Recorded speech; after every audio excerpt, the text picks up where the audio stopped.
Mike, I've now known almost 10 years. So we go back a long way.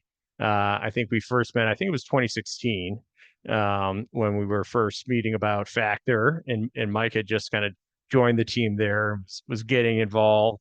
And we obviously invested and got to live that journey together.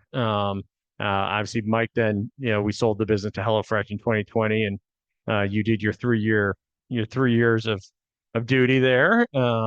Two and a half. 2.5. The last 6 months, we hit the numbers. I was on a beach in Florida. Yeah, yeah. Clearly, obviously, Mike had a plan. So, we were kind of getting together and kind of keeping in touch over time. And I was telling him how, we'd seen some interesting opportunities in the telehealth space, as, GLP-1s was, a hot topic that, we all been talking about, and thought it was a pretty interesting kind of, obviously we come from the nutrition side, but certainly as, healthcare itself is innovating, it was important that we, consider kind of other ways to kind of this topic around metabolic health. And when Mike said he was stepping into a telehealth business, it was, that certainly got us excited because, he's obviously the type of guy we want to partner with. We obviously saw a lot of similarities to the Factor playbook, which we'll talk a little bit about. Just to kind of level set again, Rugiet is a direct-to-consumer health platform that personalizes treatment for offering compounded medications for men's health needs, beginning with ED. Specific to ED, what caught our attention is, one, it's a condition that affects roughly 300 million men in the U.S.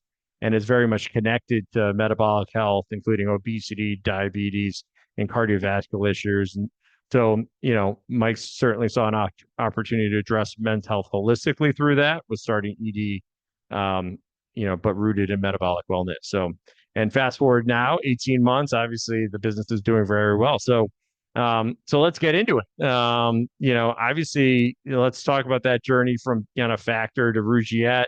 What drew you back into the CEO seat, and what compelled you to take this opportunity on? Well, I think the opportunity to work with you and Ashley again was the primary. They're great, but not that good.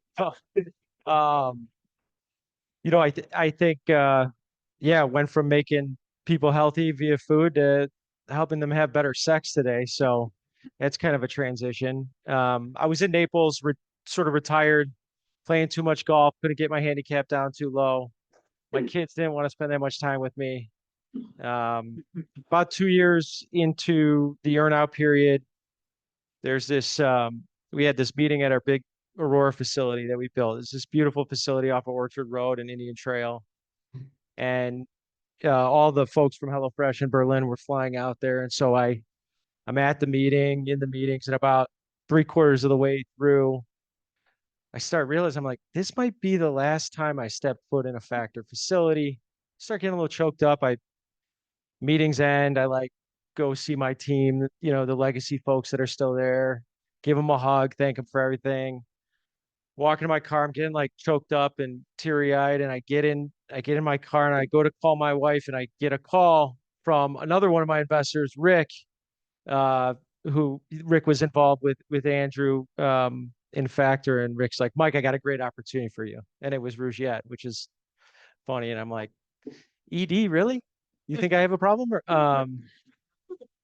And so anyways, I started digging into it, and it was a tremendous opportunity. And so decided to really dig in and evaluate the opportunity. And it was so compelling that it got, plus I'm 41, so I'm not that interesting without doing something.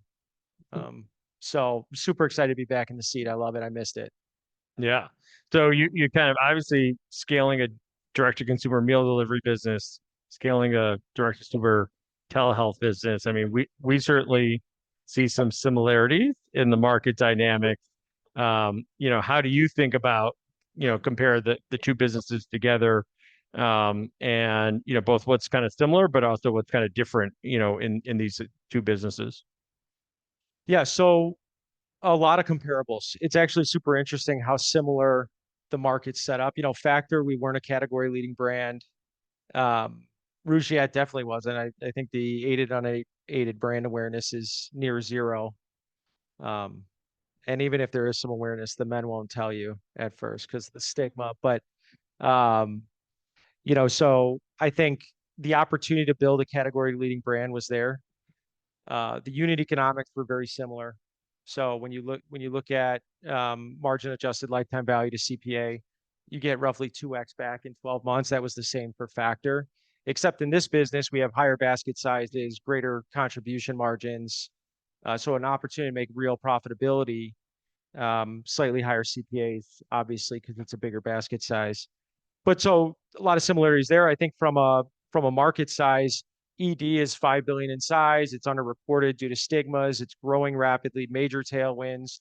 Younger people are getting ED today due to smartphone addiction and pornography, and people are living longer and they're unhealthy. And there's a lot of comorbidities associated with ED. And so um, felt like there was an opportunity within different disease states to build a business that you'll hear me say this a bunch of times today, but helps men take back their health. And so um, that was super interesting. I think also from a product differentiation standpoint, Rugiet actually has a differentiated product relative to Hims and Rows. They're just selling generic Viagra Cialis combinations, maybe throwing a vitamin in there. We have a truly differentiated product that is highly efficacious. Similar to Factor, we built out a highly efficacious product by a best-in-class meal, restaurant quality, delivered directly to your door, super convenient, tasted great, hit on certain nutritional profiles. That was the differentiation from an operational perspective. And so, you know, I think those were super interesting on why I came to it, and the similarities with Factor was compelling. And then I felt like I could build a world-class team. I had a lot of folks that um, have joined me since from Factor, but really rounding out the team. Similar, I felt like I had a great team at Factor. So those are some of the things I was looking for. Yeah. So obviously you take on the opportunity, the brand more established as a business, kind of doing, north of 20 in sales, but flat, kind of, generally year over year. So as you kind of came into it, what were some of your first moves and what has kind of been part of the playbook of thinking about how to, kind of unlock the potential here with Rugiet? Yeah, it was a bit of a dumpster fire, to be honest. It looked like a gas station ED brand. The first thing was the data infrastructure. If you can't measure it, you can't manage it. How can you set priorities without that? And the data infrastructure, DK, who's my chief of staff, which I'll brag about him in a little bit, but he was with the business before. He's one of the few left. But you couldn't get accurate picture of any data, whether it was from funnel, from our email platform, from an acquisition standpoint, from a creative velocity standpoint. Like there was nothing. Um, and so we really needed to build the infrastructure to then begin to identify where to go. And we were doing that with a cash crunch as well. The previous management had extended payables more than was anticipated, and so, but that enabled Bluestein to come to the table, and they were one of my first calls. So Yeah, for sure. You hit a little bit on obviously changing over the team. I think through the years of Factor, kind of the culture of Factor, kind of kind of formed and you kind of grew it and obviously saw that post acquisition. Obviously now you're coming in a new situation. How have you thought about culture and team now coming in, having already done it once, and kind of as you were thinking about building this organization, what's been important towards getting the right people and really kind of unlocking that team? there's two sayings that I love that I use that Factor a lot. But in the military, they have a saying like, if something's not up to standard and you do nothing, you've set the new standard. And the other one is every meal matters. That was a Factor one. Now it's every patient matters. Um, and so I think setting very clear mission, vision, values, and then using that from a hiring perspective to have an idea of where you're going if you have no mission, um, but B, the values we hold dear within Rugiet is, patient centricity, egoless environment, data-driven approach, a culture of accountability and growth mindset. And so um, having that first, I think, makes the hiring a lot easier. And then I've been fortunate, at Factor, Andrew and Ashley will tell you, we saw the lows and we saw the highs together. Um, and it was such an early capital constrained business that I was forced into a lot of different roles, um, even being the CEO. And so you sort of understand what to look for. You need those experiences. So I think the combination of both knowing what you're looking for plus the values have helped build a team that, I mean, I have the best team. If we don't win, it's not because of my team, it's because of me. Um, and they might be able to cover up for me anyway. So Are there lessons from, or, from the Factor experience that you're going into this to think about, hey, I need to do this differently, or is there something about the situation that's causing you to approach it different from, Factor and how you kind of look back upon that experience? yeah, Factor was very operationally focused. I was very reluctant to do the amount of testing and experimentation on a digital product, uh, digital marketing, because it was a weekly subscription.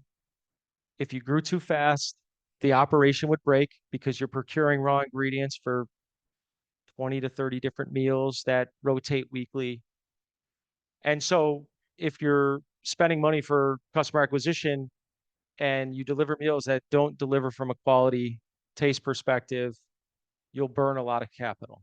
And so I was very reluctant to invest heavily in the testing from a technology perspective, from an acquisition perspective. This is the complete opposite. I think I've invested far more in our testing frameworks, velocity, processes around that, as well as investing in key hires a little bit earlier. Um, and then just being very diligent about the ROI on any particular hire and making sure we have the right hiring process for that. Yeah, if I maybe reflect back, what I've seen is I think along the journey of Factor, right, we were learning, we were figuring it out, we were battling, right. The meal delivery industry is a tough space. But I think this time around, it seems like you certainly have the confidence of what you're doing and getting ahead of the curve and investing in team and brand in a way that Factor, in some ways we kind of waited to kind of post exit to Yeah, kind of fully lean into it, which is we would part have ran out of money, right. in fact. So don't worry, I preserved the capital. Yeah, yeah. My always favorite about Mike was he'd come to board meetings and say like, "Hey, I saved last week like $800 on shipping labels." Yeah, I was like, "That's not really a board level issue, Mike. We talk strategy, but that's obviously why we were successful." So, all right, we laid down kind of the growth a little bit, like when we're touching on some of the pieces, but maybe just talk us through like how, as the year has gone through, and kind of started to figure out this engine for growth and unlocking that growth, and then kind of really kind of putting fuel to the fire, like how are these pieces coming together to really kind of fuel the engine that Rugiet's becoming? yeah. So I'm a linear thinker, so I'll try to take you through the linear actions that transpired that said, "Hey, let's scale rapidly." But we looked like a gas station ED brand. We needed to rebrand. We did that about 2.5 times. Initially, there was no deliverability of our email system. Everything was going to email jail. Plus, it wasn't HIPAA compliant, which was a problem. So I had to get rid of our ESP, implement a new ESP that was HIPAA compliant, and then slowly scale that up so that weren't deliverability issues. All of our pixels, I talked about the data infrastructure, but then all of our pixels that we were sending back to the ad platforms were all effed up. So we had to do an entire rework on pixels throughout our entire funnel. We reworked the entire funnel to be more user friendly. And then we dramatically improved our creative velocity with different partners. And then put a testing framework in place that's more scientific. That DK, before he was my chief of staff, I moved him. I got to brag on him for a second. So he's a neuroscientist. He's way smarter than I am today, as well as when I was 28 years old. I moved him from clinical strategist to performance strategist, and then he built up the system that we have in place today that's phenomenal, that allows us to get real quick insights, feedback, and then make decisions based off of it. And then I moved him to my chief of staff. And someday he might be my son-in-law someday. I'd love for one of my daughters to marry him. So yeah. No pressure. Yes, none. So you said you're building a brand and not just a pharmacy. So kind of what does that mean in practice? How's this showing up in the customer experience? How are you really trying to make Rugiet really stick out in the market? Yeah, I mean, I think what that means inherently to me is it's less transactional. So it's all about the patient support. So uh, the woman that runs my patient support, she ran Factor's customer support, not my wife, her sister. um, a lot of nepotism going on. It was a problem back at Factor, but it wasn't a problem because I'd fire them. I don't care if they're my brother, whatever. Um, I will say also we did have a board meeting once during the low times of Factor when we realized that the employee base of Factor was not just the count, but also everyone in Mike's family we could count in. I think his father jumped in on the line a couple times there. yeah. Yeah. So it's patient support and member experience. So, being able to interact with your physician, at irregular times whenever you want. Having a patient support that scales up, you know, to support these patients that call in and that are also knowledgeable and well trained on the different therapeutics that we're offering. That's I think what we mean by building a brand, not just being this transactional pharmacy that sells random therapeutics. And I think the last piece is a little bit about the innovation. Um, our product innovation, specifically on our core troche. So our troche is a sublingual Rugiet Ready. It's like the core foundational drug that we built this business off of. It was developed before I got there, but there's three reasons why it's super interesting. One is we have a patent pending on a bitterness masking agent. So within the troche, it's a combination of sildenafil, tadalafil, and apomorphine. Apomorphine is a drug that in high quantities they give to Parkinson's patients, but at low dosages, it has a brain arousal signal that it sends to the rest of your body. So the bitterness masking is interesting because if you put sildenafil under your tongue, you'd spit it out because it's super bitter. So we have this technology that we have a patent pending on. We'll get the patent approved. It's been out there for a little bit, but we've got it now. The second thing is that brain boosting. So we were the first to use a brain boosting signal. So if you have ED, you likely have other comorbidities, cardiovascular disease, metabolic issues, or hormonal issues. And so the drugs, the generics, Viagra, Cialis, and the like, you take them, your body doesn't know where to send the blood to.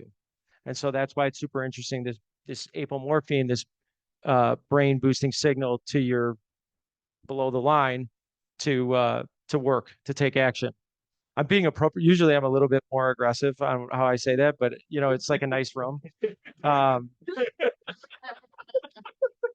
and then the third thing is we used all these different excipients when they formulated the product that provides for a shorter melt window. So the combination of those three, because you don't want to sit under your tongue because then you might swallow some of it. You're not going to get the efficacy that you get otherwise. And um, so the last piece to your question, I love talking about our drug, but those are the you know three main things. How we build a brand versus just a pharmacy. Yeah. So we talked a little bit about earlier this information paradox, right? Like you've got some big competitors out there, Hims and Row. There's obviously this is a highly advertised category. Um, how are you approaching kind of connecting and talking to the consumer? Obviously, in a very different category than meals, right? We talked a little bit about the taboo. So how have you guys approached kind of breaking through the noise and connecting with the consumer? I think it's about product innovation and efficacy of our products. So our Rugiet Ready product works. Um, the first line treatments cease to work over time because the patients get sicker and sicker. And so your other alternatives are a shot in your penis or an implant, which sound terrible. Yeah, look at she So, so yeah, yeah.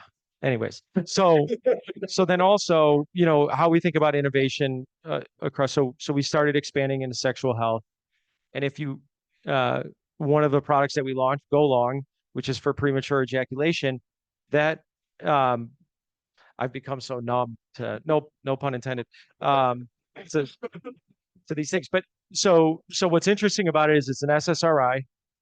If you look in the market, all of them are dailies. We launched what is it, Proxetine and Tadalafil as needed product, and that product we launched it just about 3 months ago. It's already the same size in new customer conversions that Rugiet Ready was in April of this past year. So we've started to see efficacy with that, and then now we're looking to go into additional verticals that make sense for our core customer, which is all about optimizing men's health. And so we launched a sleep product literally on Thursday called Recharge. And what's interesting is all of the sleep products are habit forming today. There's Z drugs, Ambien, and the like. We launched one that isn't habit forming. It's a combination of Ramelteon, which is a 10x melatonin multiplier, um, plus doxylamine, which is an antihistamine that causes drowsiness, with valerian root. And so we're really excited because not only do we think it's a great product to offer to our patient base, but it's a product you can cross sell and build basket sizes. See, if you're on Rugiet Ready, which is our gold standard ED treatment, you can't be on another ED treatment. It doesn't make sense and it wouldn't be prescribed. But we can absolutely offer this sleep product. So, um, and then we're going to continue to be thoughtful about um, our product innovation capabilities with different disease states, as well as making sure that for different areas where innovation wouldn't necessarily be something from a differentiation standpoint that we could come up with, but that we're still providing the best possible alternative or solution for our patients. And so that's how we're thinking about it. Yeah, I think speaking to that, obviously, kind of one of the core issues this ties back to, we, talk about metabolic health, obesity, obviously the GLP-1 space online, a lot of activity. We think obviously you mentioned the comorbidities that the customers were are likely having kind of other issues to help with. So how are you seeing that space and maybe just even the broader telehealth space develop, and how do you think about positioning, as you expand into other categories, build a platform, connect with kind of this men's health platform, like, how do you kind of navigate what's kind of going on out there? Yeah, I mean, TRT, GLP-1s, it's definitely part of the roadmap. It'd be foolish for us not to provide that offering. At the end of the day, we see an opportunity to build a men's performance brand within the telehealth market that there doesn't really exist one. Like we said earlier, like Hims and Row feel very pharmacy versus a brand. And so, um, I brought on a go-to-market specialist. She's building out these categories for us. She was previously at Maximus Tribe. She built out their GLP-1, or excuse me, their TRT, as well as like different peptides like Sermorelin. So, um, you know, we're doing focus groups. We're working with our medical advisory board to understand different ways and therapeutics that we can round out the TAM by product vertical. Um, but ultimately, it's going to come down to like execution and building a brand that feels approachable and sort of destigmatizes um, certain categories like sexual health.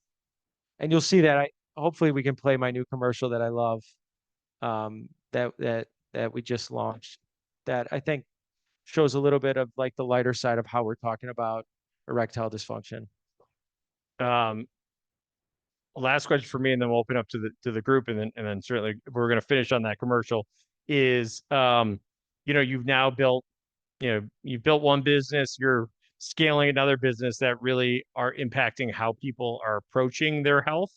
Looking ahead out to the frontier around this topic around, personalized health, wellness, where do you see it? And do you see the worlds of, food, supplements, pharma, are we seeing these things over time come together? What is kind of the Mike's vision for the world on kind of where the world is heading as it relates to all these topics? Yeah, I mean, I'm not going to say anything brilliant here other than I think it's real time, it's proactive management of your health, it's personalized for you. Um, you're going to see the Aura rings and sleep trackers connecting with your labs to provide more real time insights into your health. And so that you don't have to wait for a doctor visit to know how to manage your health and moving from this reactive state to this proactive state. And so, and how AI will be built in to help figure that out, I think is interesting. One of the things that we just started on is this personalization process.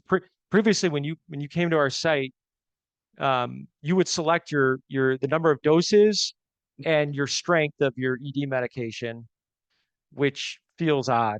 I don't know that it lends itself to trust. It certainly doesn't help conversion rate. Um, and so we started, using we're thinking about a provisional patent on this, but putting an algorithm based on the answers to the asynchronous questionnaire. It provides you with your dose and quantity. And we think that's also important from a lifetime value enhancing, as well as, like, first and foremost, the patient experience, of course. But we think it's really important from a lifetime value enhancing perspective because, sex is episodic, similar to how, and this is honest to God's truth. The first person that said food is episodic was Andrew to me. And I've taken it and run. Don't tell anybody because I say it all the time, but it is, you fall off the bandwagon when you're a Factor customer, and then you come back and we see the same thing. Sex is episodic. First, it takes two to tango, unless you're, a psycho. But so we see roughly 40 to 45% of users that have ordered and canceled come back, and we're just getting started from a retention standpoint. And so I went off on a tangent, but the point is, yeah, personalization, real-time results, putting men back in the driver's seat for their health is the future. Putting yourself in that driver's seat. So that's the future. Yeah, I think one of the things that we've kind of seen and what got excited is that this idea that people are really taking control of their health, right? I think we're part of this whole cultural discussion and all these topics is that people are actually now being empowered to actually kind of drive more of this journey. And I think that's very much what is continuing to play out. And it's no less going to be just sitting there and just asking a doctor and waiting once a year to say, what should I do? It's going to be a very much an ongoing thing. And so we really appreciate that. Do we want to show the commercial? That first half was embarrassing. I'm gonna give it to you straight, guys. You were soft out there. Soft, Johnson. Yes, coach. I've ever been this embarrassed since I had erectile dysfunction, which I no longer have. You have a choice before you, men. You're either gonna lay down or you're gonna stand up. That's it. Look at Wood standing up. You gotta have hope. The kind of hope my wife had when she told her coworker Terry about my ED. Yes, Terry is a man, and sure, I don't love that my wife has a work husband, but I didn't let that keep me down. He suggested Rugiet. When I went to Rugiet.com, I learned about these meds that boost blood flow below your line of scrimmage. And it supports these arousal signals in my brain. I'm talking brain and body. I want you to go out there, and I want you to just play hard. Put your hands in, fellas. Play hard, on two, 1, 2.